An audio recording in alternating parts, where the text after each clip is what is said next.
Hello friends, இந்த வீடியோவில் என்ன பார்க்க போகிறோம் அப்படின்னா பார்த்திங்கன்னா சிறகடி காசை சீரியல் என்ன போட போகிறாங்க பார்க்க போகிறோம். சிறகடி காசை சீரியல் என்ன போடுறாங்கன்னா, இப்போ பார்த்திங்கன்னா மனோஜ் ஒரு பொண்ணு பார்த்துருந்தாங்க. அந்த பொண்ணு பார்த்திங்கன்னா இப்போ ஷோரூமுக்கு வந்திருந்தாங்க.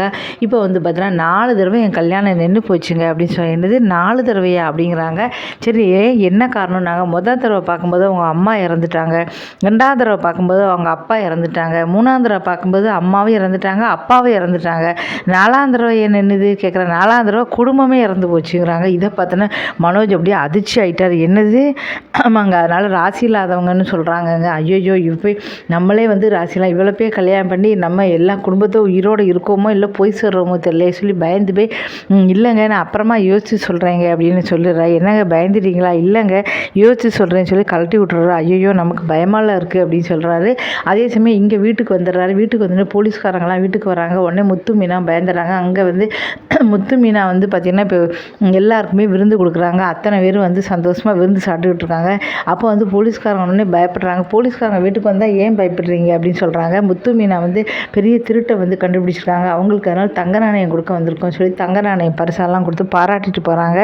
இதை பார்த்துட்டு வழக்கம் போல் விஜயாவுக்கு வயர் எரியுது. அதுக்கப்புறம் நேரம் ரூம்குள்ளே கூட்டிகிட்டு போய் சொல்கிறாங்க, இந்த மாதிரி ரோகிணியை சும்மா விடக்கூடாதுடா, அவள் எப்படி நம்ம குடும்பத்தை அவளை எப்படியாவது நம்ம பழி வாங்கணும் அப்படின்னு சொல்கிறாங்க. சரிவா நான் பார்த்துக்கிறேன்னு சொல்லி ரூமுக்குள்ளே போய் ரோகிணிக்கு கால் பண்ணுறாரு. ரோகிணி இந்த இடத்துக்கு வர முடியுமா அப்படிங்கிறாங்க. உடனே இந்த இடத்துக்கா எதுக்கு என்ன திடீர்னு இவன் கூப்பிட்றானே, ஏதாவது அந்த அளவுக்கு இவனுக்கெல்லாம் மூளை கிடையாது அப்படின்னு சரி நான் கண்டிப்பாக வந்துடுறேன் அப்படின்னு சொல்கிறாங்க. ரோகிணி சொல்கிறாங்க, இந்த இடத்துக்கு கண்டிப்பாக மறக்காமல் வந்துடுவேன்னு. ஐ லவ் யூ டூங்கிற என்ன இப்படிலாம் இவன் சொல்கிறான், திடீர்னு இவன் மாற மாட்டானே, ஏதாவது பொடி வச்சுருப்பானோ அப்படின்னு நினைக்கிறாங்க.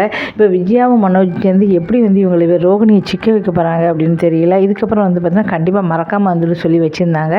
இதுக்கப்புறம் என்ன நடக்க போகுது, என்ன மாதிரி சிக்க வைக்க போகிறாங்க அப்படிங்கிறத பொறுத்து பார்க்கலாம். சீதாவும் வராங்க. என்ன அருண் உன்னை ஏற்றுக்கிட்டாரா? ஆமாம் ஏற்றுக்கிட்டாரு அப்படின்னு சொல்கிறாங்க.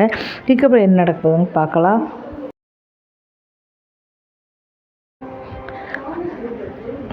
இப்போ பார்த்தீங்கன்னா சிறகடி காசை சீரியல் ரிவ்யூ பார்த்தோம்.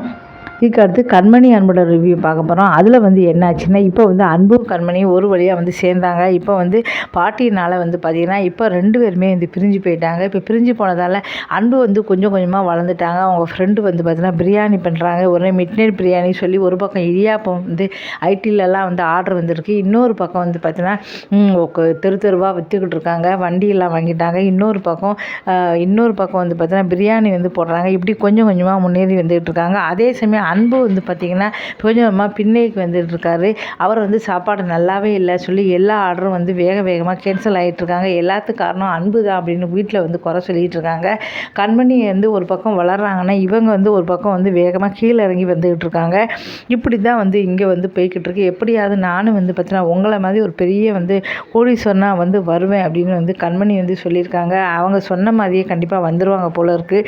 கண்டிப்பாக வரணும் அப்படின்னா ஒருத்தர் சொன்னால் மட்டும் போகாது, உழைப்பு நிச்சயம். அதே மாதிரி கண்மணி நல்லா உழைச்சிக்கிட்டு இருக்காங்க. வேகமாக முன்னேறியும் வந்துக்கிட்டு இருக்காங்க. இந்த சமயத்தில் இந்த சீரியலில் புதுசாக பார்த்திங்கன்னா சமீபத்தில் விஜய் டிவியில் ஒரு சீரியல் பூங்காற்று திருமா அப்படிங்கிற ஒரு சீரியல் முடிஞ்சுது. அதில் ஆனந்தியோட கணவராக ஒரு வில்லன் அது ஃபஸ்ட்டு வந்தார். அவர் தான் பார்த்திங்கன்னா இப்போ இந்த சீரியலில் என்ட்ரி கொடுக்க போகிறாரு. அவர் எதனால் இந்த சீரியலில் ஹீரோவாக என்ட்ரி கொடுக்க போகிறாரா, இல்லை கண்மணிக்கு பார்த்திங்கன்னா காதலிக்குன்னு சொல்லி வேறு ஏதாவது இதில் வரப்போகிறாரான்னு தெரில. அவர் புதுசாக அந்த சீரியலில் என்ட்ரி கொடுக்க போகிறாரு. ஏற்கனவே அந்த பூங்காட்டு திருமாவில் ஆனந்தியோட காதலாக வில்லனாக தான் வந்தார். இந்த சீரியலில் எப்படி வரான்னு தெரில. ஆனால் இந்த சீரியலில் இவர் என்ட்ரி ஆக போகிறார் அப்படின்னு தகவல் நமக்கு வந்திருக்கு. இதனால் ஏற்கனவே இந்த சீரியல் குடும்ப கதை மக்கள் 300 எபிசோடு கடந்துட்டு இருந்தது. மக்கள் விரும்பி பார்த்துக்கிட்டு இருக்காங்க. இந்த நேரத்தில் இவரும் வரப்போகிறாரா அப்படின்னு எல்லாருமே எதிர்பார்த்துக்கிட்டு இருக்காங்க. தொடர்ந்து சீரியல்லையும் நம்ம பார்ப்போம். இந்த வீடியோ பிடிச்சா மறக்காமல் சேனலை சப்ஸ்கிரைப் பண்ணுங்கள். இது மாதிரி நிறைய வீடியோக்கள் தொடர்ந்து நான் போட்டுக்கிட்டு தான் இருக்கேன். மறக்காமல் பார்த்து ஆதரவு கொடுங்க. நன்றி, வணக்கம்.